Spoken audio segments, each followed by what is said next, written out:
Ayan mga kapatid din. Ito yung push button niya dito. Hindi tulak natin. Paikutan ko muna pala. Hindi ko mahulog. Ayan mga kapatid din. Paikutan natin. Katulad din siya ng malaki. Hindi siya bilog na bilog. May parang guhit-guhit siya na parang matte ang kulay tsaka gold. Shiny yung gold sa baba, no? Ito. Ayan. Ayan ang ano niya. Tapos ito naman yung blade niya. Para talaga siyang made show. Parehas na parehas sa mga kapatid made show. Pati yung ditong campflower ito. Yan, no?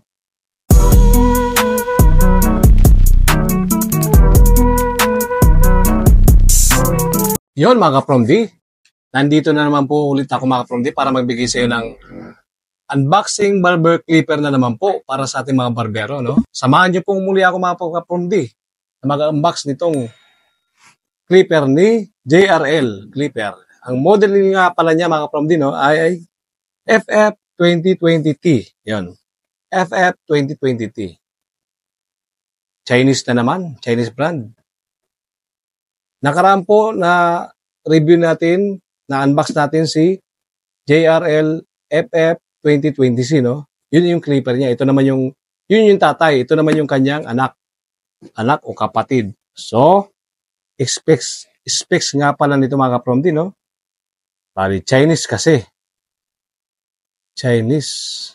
Hindi natin ma-reveal katulad ng nakaraan din. So, ipopost ko tuloy. Ilalapit ko po sa screen para makita nyo yung kanyang specs. Ayan. JRL FF2020T. Ayan. Sana yung mabasa nyo. Kung maintindihan, yun lang ang hindi natin sigurado. Okay. So, ito na nga. So, tingnan ko nga, basahin ko nga kung meron siya. 6.5 watts din. Ganun din siya, no? Mga kapromdi, no? 7,200 RPM niya, no? Ganun din. Tapos, parang parehas lang din to nung maliit. Ay, nung malaki niya. Yung oras niya, tinan ko nga yung oras niya, mga kapromdi. 7,200 RPM, yung oras niya, hindi nakalagay. Yun ang problema. Chinese kasi, okay? Importante, ma-unbox natin siya. Yung specs, malabo. Malabo natin malaman. So, tingnan natin dito. Ang karton nito, bitin. Hindi kahit yung isa, hindi buo. Si JRL na to. Ang karton pa, bitin naman. Ayan o. JRL 2020T. So, dito, baliktad pa naman yung pagkakakuha ko nakaraan. Tingnan natin to. Ayan o. Meron naman siya, baliktad na naman siya. Ganyan siya o. Eto. Baliktad siya mga promdi, no? Trimmer agad mga promdi. Yan o. Gold. Ito yung anak niya o kaya kapatid. Ayan o, mga promdi. Trimmer ni JRL. So, mamaya na to, baba muna natin. Baka mahulog. Tingnan muna. Nasa loob yung mga inclusion. Ano kaya inclusion nyo? Tingnan natin to. Tingnan natin siya. Ano inclusion na yun? Bumungad. Excuse me po. Ang kanyang manual. So, English ba? Kasamaang palad, Chinese pa rin. Hindi talaga. Hindi natin mabasa to Chinese. Ayun ang maganda mga promdi. Meron siyang charger. Ayos. Very good. At meron siyang, wala na. As usual, tornilyo, oil. Ayan. Screw pala. Ano ba ito? Isa na ito. Eye brush. Ayan. Mini brush. Ayan. Yan lang naman kasama niya. Wala na. So, dito na tayo. Mamayanan mo na yan. Dito na tayo sa main event. Baklasin natin ito. May cup siya, no? So, ito na. Ito yung charging port niya, no, mga kapromdi. Ayan. Sok-sok pa rin. Ayan. Parang talaga siya kay Medshow. Isa lang talaga siya. Pati charger. Excuse me. Parehas. Ayan mga kapatid din. Ito yung push button niya dito. Hindi tulak natin. Ikutan ko muna pala. Hindi ko mahulog. Ayan mga kapatid din. Ikutan natin. Katulad din siya ng malaki. Hindi siya bilog na bulog. May parang guhit-guhit siya na parang matte ang kulay tsaka gold. Shiny yung gold sa baba, no? Ito. Ayan. Ayan ang ano niya.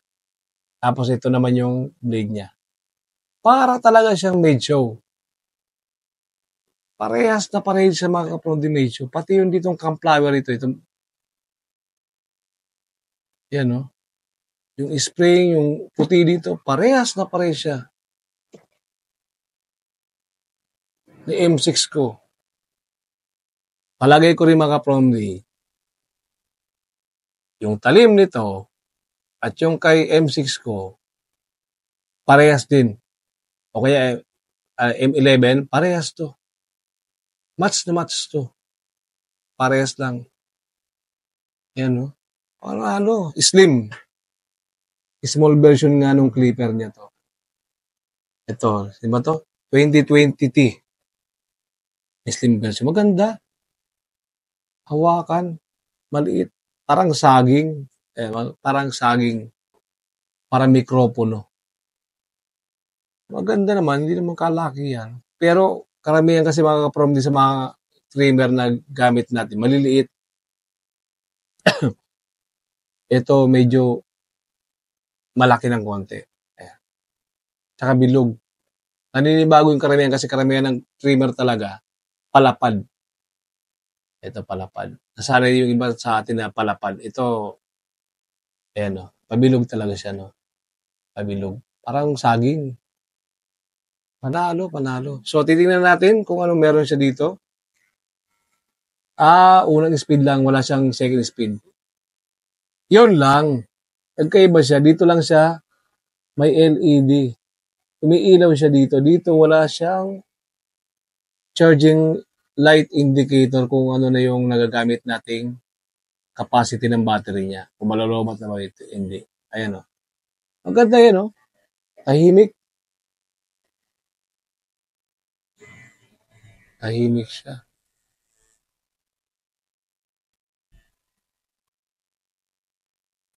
Tahimik.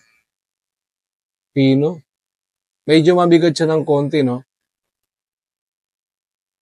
Medyo mabigat siya ng konti. Halos kasing bigat ni M6 ni Medyo. Halos parehas lang to pala. So kung meron na kayong Medyo na M6, pwede na kayong hindi bumili nito. Tip ko lang sa inyo mga kaprom din. Pero kung gusto niyo mga iba-ibang clipper, kagaya ko, para lagi kayong inspirado o lagi kayong ganahan, bili kayong ganito para di kayo nagsasawa. Subok na to, parehas to. Pangalan lang hindi ba? JR at saka medyo parehas lang. Ayun. Tingnan nyo. Ganito.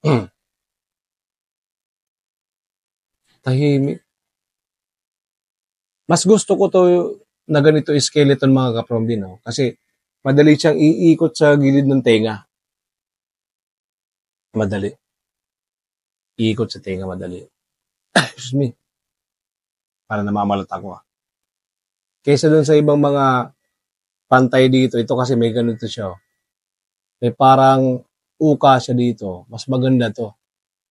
Yung kay Beidjo pala mga kaprom di, yung M11, pantay. Ang pangit niyang i-detail. Iguhit-guhit na pag ganon. Kasi nakapantay. Hindi kagawad nito. Ayan o. May parang tinapyasan siya dito. Kaya mas maganda itong pangliko-liko, pang-arc. Sa line-up. Mas maganda to kasi may ganito. Maganda to. Yun nga lang, mas mahal to, no? Mas mahal siya. Ang presyo nga pala na pagkakabili ko nito, dalawa na, 6,700 o 6,600. Pero kung bibili nyo sa solo, sa Shopee o sa Lazada, nasa 3,500, gano'n, 3,500. 3,500 o 3,800, gano'n. Hanap kayo ng mga murang seller. sa mga online shopping para makamura kayo. Add to cart muna pag walang pera. Pag may pera, wag mo nang bibili. Antayin nyo pa rin yung kanyang sale. Pag sale kayo kasi may mga bawas sa voucher yan mga kapatid. Para di kayo mabigat. Free shipping. Halimbawa, 3.5. Halimbawa, nabili nyo 3.5. Magbabawas pa yan. May mga voucher kayo. Bawas yan 200, 300. Swerte ka na. So, di 3 to lang o 3.3. Di ba? May free shipping ka pa.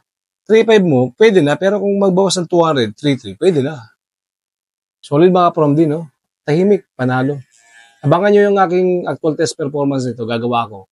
Sikapin ko makagawa ng mga actual test performance sa mga clipper na nire-review ko. Lalo ito, sa mga baguhan mga from D, sa mga gustong mag-avail, pricing nga lang siya. Medyo mahal. Kasi siyempre mas mura yung mga clipper na, trimmer na mga marami ngayon. KMA, may mura. W-Mark, mura.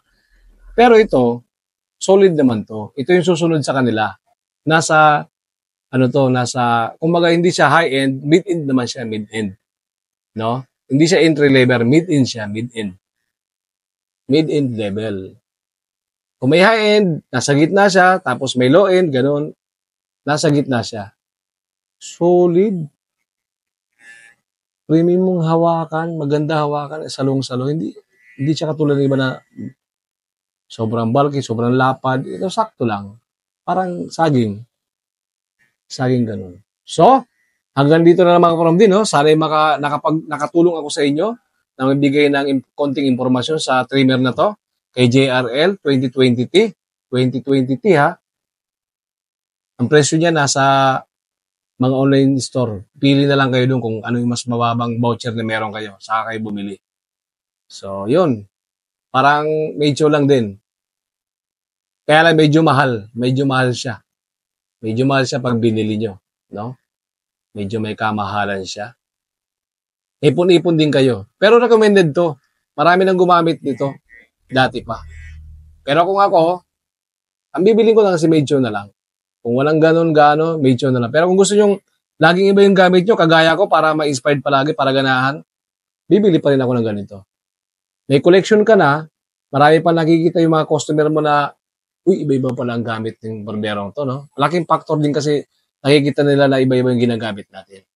Minsan nagtitip pa yan. So, hanggang dito na lang. Sana'y makapag-subscribe, like, and share sa video na to para sa mga iba na hindi pa alam to, share nyo. Ipaalam nyo na may mga ganitong bagong trimmer na pwede nila ma-avail. Ibalita nyo sa iba.